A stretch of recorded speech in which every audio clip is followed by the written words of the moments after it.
ଯାଇଥିଲେ ମା ବାପା ଦିନରୁ ଫେରୁଥିଲେ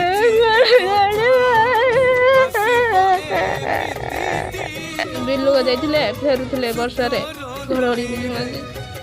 ବିଲକୁ ଯାଉଥିଲେ ଘର ପାଖାପାଖି ହେଇଯାଇଥିଲେ ତ ଆମେ ଜଣା ପଡ଼ିଲେ ଲୋକ ବହୁତ ଲୋକ ଯାଇକି ନେଇକି ଆସିଲେ। ମୋ ବାପା ଯାଇଥିଲେ ହଁ ପାଖାପାଖି ସିଏ କହୁଥିଲେ କିଛି ଦେଖି ନାହାନ୍ତି ଖାଲି ପକ୍ଷିଆଟା ମୁଣ୍ଡେଇ ଥିଲେ ସେ ପକ୍ଷିଆଟା ପୋଡ଼ି ପକେଇ ତାପରେ ପଡ଼ିଗଲେ ସିଏ ତ ବେଉଛୁ ଇଏ ତ ବେଉଛୁ ମାନେ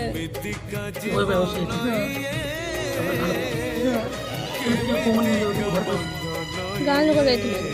ଗାଁ ଲୋକ ସବୁ ଯାଇକି ପହଞ୍ଚିଲେ ଟେକିକି ଆଣି ଘର ଭିତରେ ପହଞ୍ଚାଇଲେ।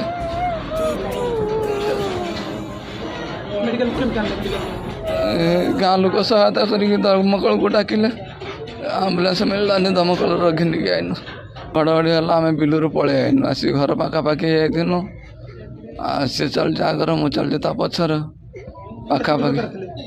ଫୁଟା ଏପଟ ସେପଟ ସେ ପାଦ ଉଠେନି ମୁଁ ପାଦ ପକଉଥୁନି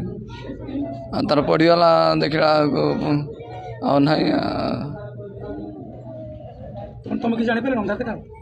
ନା ମୋତେ ହଁ ଟିକେ ଅନ୍ଧାର ଦେଖାହେଲା ଦେଖିଲା ବେଳକୁ ସେ ପଡ଼ିଯାଇଛି ଆଉ ଦେଖିଲା ବେଳକୁ ସେ ପକ୍ଷିଆଟା ତାର ଧୂଆଁ ରକମର ହେଉଛି ଆଉ କୁଣ୍ଡେ ପକେଇଲା ବେଳକୁ ତାର ଆଉ କିଛି କହୁନି ଆଉ କ'ଣ କରିବି କନ୍ଦା ବଗା କରିନି। ବଂଶୀଧର ବେହେରା ତେନ୍ତୁଳିଆ ଘନଶ୍ୟାମ ବାରିକ ଘର ବଡ଼ଜୟପୁର ଏବଂ ଆମର ଗ୍ରାମ ପଞ୍ଚାୟତ ବଡ଼ଜୟପୁର। ସେ ଦୁଃଖୀ ଲୋକ ଗରିବ ଲୋକ ଯେଉଁମାନେ ଯିଏ ଡେଥ୍ ହେଇଛନ୍ତି ଆମର ଟୁନି ବେହେରା ତାଙ୍କର ସ୍ୱାମୀ ସ୍ତ୍ରୀ ବିଲକୁ ଯାଇଥିଲେ କାମ କରିବା ପାଇଁ ବିଲ ରୋଇବା ପାଇଁ ରୋଇକି ଯେତେବେଳେ ମେଘ ଘଡ଼ଘଡ଼ି ମାରିଲା ସେ ଘରକୁ ଫେରୁଥିଲେ ଫେରିଲା ଅବସ୍ଥାର ସେ କିଛି ବାଟ ଅଛି ଘର ତା ପୂର୍ବରୁ ସେ ଆଗରେ ଚାଲିଥିଲେ ତାଙ୍କ ସ୍ତ୍ରୀ ପଛରେ ଚାଲିଥିଲେ ତାଙ୍କର ସ୍ୱାମୀ ଘଡ଼ଘଡ଼ି ମାରିଲା ସେ ପଡ଼ିଗଲା ପରେ ତାଙ୍କୁ